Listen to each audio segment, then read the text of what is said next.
Live from the Hive, I'm Dr. B, and this is The Buzz on frequently asked vaccine questions. So last time we learned about how vaccines work in general. Today we're going to go over your frequently asked questions on vaccines and vaccine safety. This is going to be a long episode because I get questions on this every single day. Are vaccines safe? Yes, the childhood vaccines are safe. That's the short answer. There needs to be a lot more studies done, but everything we have so far says that they're safe. Now, a lot of people probably just groaned and went down to the comment section to complain, and that's okay. I'm not going to convince you in the next 5 or 10 minutes that you need to get your vaccines. I'm not here to do that. I just want people to understand the way that we think about vaccines and medicine, what most doctors might think about vaccines. People come to me, they want to know how I feel about vaccines. Well, this is how I feel about them. I think they're a great idea. The fact is, vaccines have been scrutinized and safety tested more than any other medical therapy. The number of vaccines that are given every day, every single day is staggering. It's estimated that 1 to 2 million vaccines are given every single day. In the long term, longitudinal studies, the studies with thousands upon thousands of kids done over a long period of time, placebo-controlled, double-blinded, the best of the best research says that these vaccines are safe, they're effective, and that's why I recommend getting them. What are the actual risks for taking modern vaccines? There are absolutely real risks to getting vaccines. I am definitely not trying to gaslight anyone and say, oh, there's no risk involved. But what we talk about in medicine is benefits versus real risks. The common real risks you're going to have for vaccines are a localized reaction, a little bit of redness, maybe some induration, which means a little firmness to the skin, maybe even a mild fever, maybe a rash. Those are the common real risks. A serious reaction, and they do happen, but they are exceedingly rare. An allergic reaction, anaphylaxis, that kind of thing is extremely rare. So when you weigh the benefits of getting vaccines versus the risk, that's why we recommend vaccines, is because it far outweighs it. Now, people sometimes say to me, well, I don't want to take a vaccine because I don't want to take a risk. What you have to understand is that, yes, getting a vaccine has some risk, but not getting a vaccine has even more risk. You have to weigh them against each other and say which one is a higher risk. And the truth is, not getting a vaccine puts you at risk of disease that even in this day and age of having fewer infectious diseases around than we did maybe 50 to 100 years ago, you're still at an increased risk. It's much less of a risk to get a vaccine. Have there been any real major problems with vaccines? Absolutely, there have been major problems with vaccines.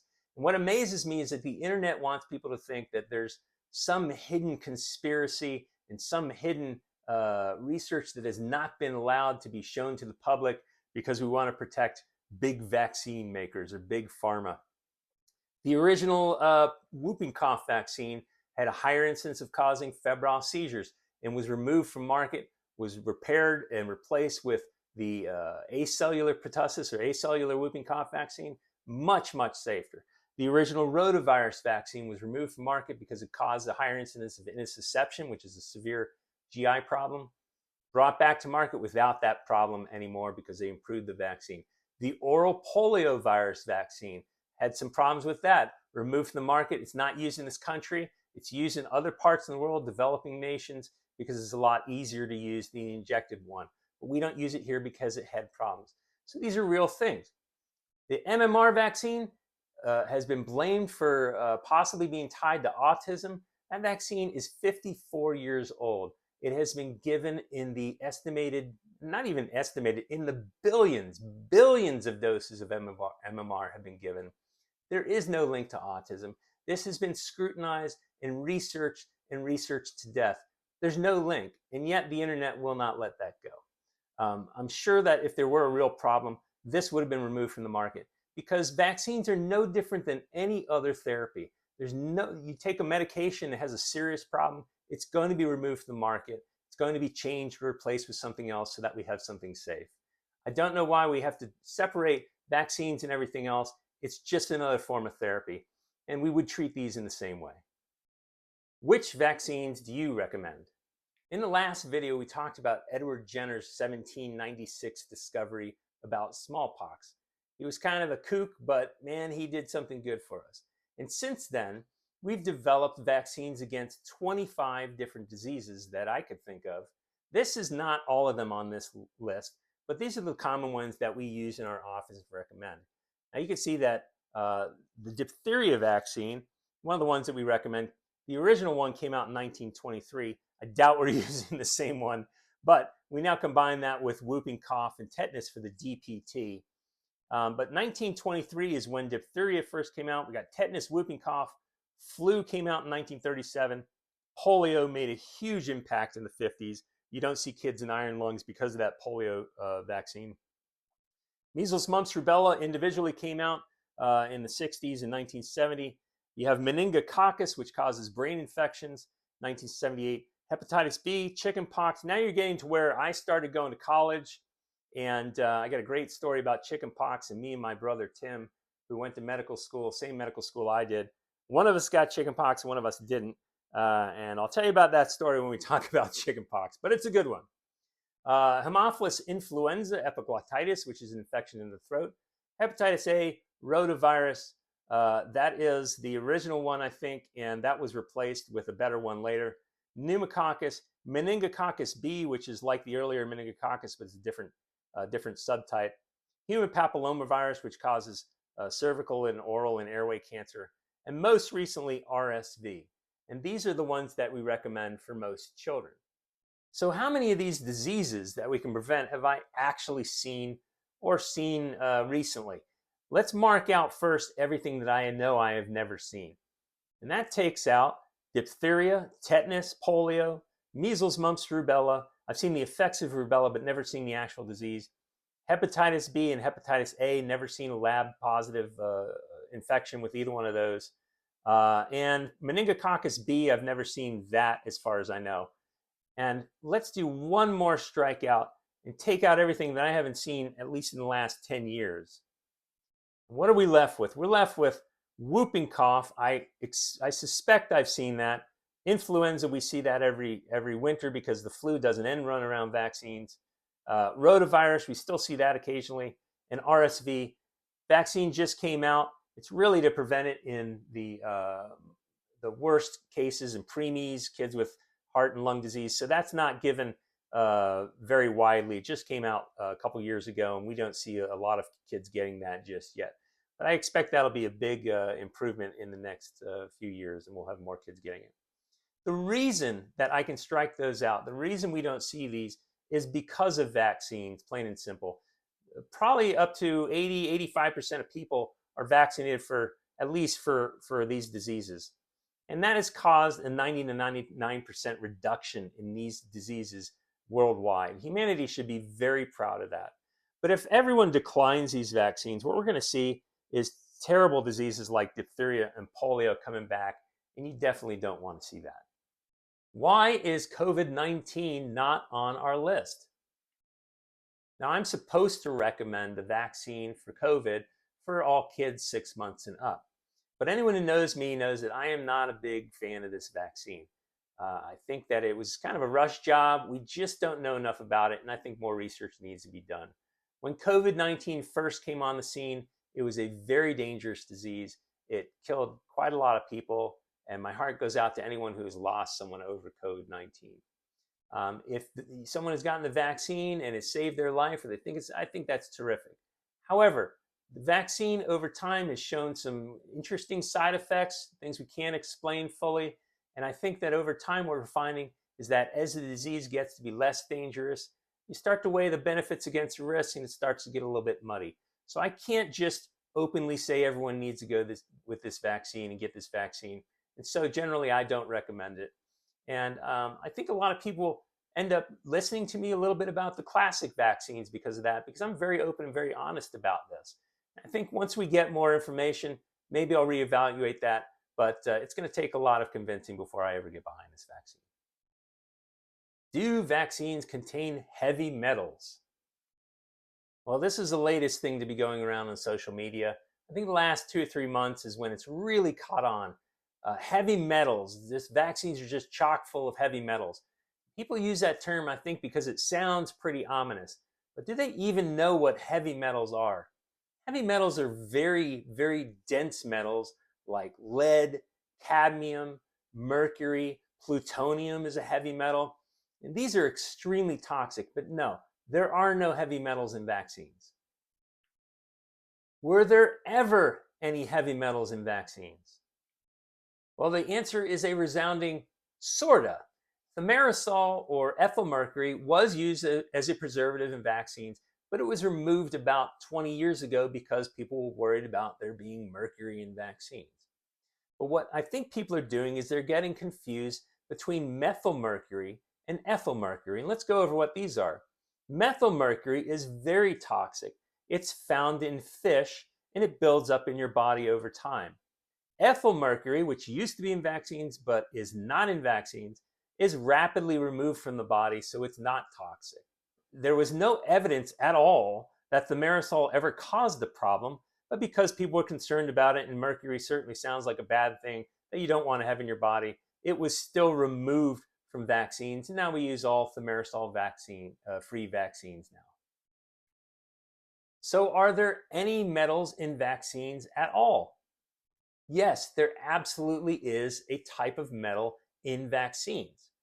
Aluminum salts are the one type of metal that is in vaccine, and this is used to make vaccines work better so that a lower dose of the vaccine can be given. They're used in microscopic amounts, less than you're going to get from your diet, and they are not toxic. Now, some of you might be saying, Dr. B, you've been very honest. I trust you, some other things, but I don't want my baby to be exposed to aluminum salts. Well, let me give you some numbers. If you follow the usual shot schedule that we recommend, your baby will have about 4 milligrams of aluminum salts by the age of 6 months. If you don't want any, but your baby's drinking soy formula, I got bad news. They're going to get about over 100 milligrams of aluminum salt in the same time period. And if you use cow milk formula, you're down to about 40 milligrams of aluminum salt. Now, a lot of you might be saying, well, I breastfeed, it's supernatural. I'm going to make sure my baby is safe from these scary things called aluminum salts. Well, you're still going to get about 7 to 8 milligrams of aluminum salts in the first 6 months of age if your child is breastfeeding. Look, my point is aluminum salts are not dangerous and they're in good foods naturally. You're going to have minuscule exposures in vaccines and you're going to get a lot more exposure, about twice as much, just from breastfeeding. There are no heavy metals in vaccines. And anyone who's trying to scare you with that is not going to be doing you a favor. Any doctors or alternative medicine providers who say that your baby needs to be detoxed if they've had vaccines, we hear that a lot, detoxed. Well, they're just trying to take your money. I mean, that's all there is to it. And that's going to be made even more clear by the next question. I read that vaccines contain formaldehyde. Yes, vaccines absolutely do contain trace amounts of formaldehyde. A dose of vaccine contains about 0.02 to 0.1 milligrams of formaldehyde. It is used to kill the virus or bacteria that is used in making the vaccine. And then as much of it is taken out as possible. You know what else contains formaldehyde? Fruit. One pear contains up to 500 times the amount of formaldehyde as a dose of vaccine. So better not feed the baby pears. Apples, bananas also contain a lot of formaldehyde. But if you eat the fruit, that's one thing. But if you inject the vaccine, that vaccine might get in the bloodstream. So maybe that makes the shot a lot worse. I've heard that argument. I got bad news again. Your own healthy body makes formaldehyde as part of natural metabolism. It makes about 40 to 50,000 milligrams of formaldehyde every single day. Your amazing, healthy human body detoxes itself. You don't need some magic, expensive potion or process to do this. Again, if someone says you need to be detoxed after having vaccines, I don't even know what they mean. Don't fall for this. What if I want to spread out my vaccines? Now, this is a very common request, and there are reasons that we don't recommend doing that. If you want to do that, we will do that, but I like to talk to people about why we do things by the regular schedule. The problem is there's some infections that affect you at certain times of your life. And the worst outcomes that you can have from some of these infections like pneumococcus or Haemophilus. These things get into your brain or into your blood. The younger you are, the worse it is. So that's why we recommend following the regular schedule that's put out by the CDC and the ACIP, and they adjust that every few years. You'll see them adding something or maybe tweaking the ages that things are given at. But that's why we recommend that and not stretching them out. However, I'm certainly not going to judge anyone for wanting to spread out vaccines. There's a lot of scary information out of there. A lot of it is unfortunately just not right. If you look on social media, you're going to be scared to death by this stuff. But that's not research. People say, I've done my research, and they mean they've done like a web search. That's not research. That's not science. I don't even consider myself an expert, and I've been doing this job for 30 years. But I do have a lot of experience using these vaccines, these therapies. I have a lot of understanding of how the medical research works, how the scientific literature explains things, whether something's a good study or not. My opinion is that you should get it by the regular schedule. However, I think what you need to do is find a doctor who's willing to talk to you, willing to work with you, because in the end, as long as you get the vaccines, I don't think anyone should be judging you. I don't think that's right. I think we need to have a good dialogue. You need to find a doctor you can have a good conversation with. Ask them, why they recommend things are done a certain way. They should be asking you, why do you feel this way? And you should come to some kind of agreement. And as many vaccines as you can get, if you try to get towards the schedule that we're putting down, I'm certainly going to praise you for looking beyond a lot of these scare tactics and going with the research and going with what we recommend.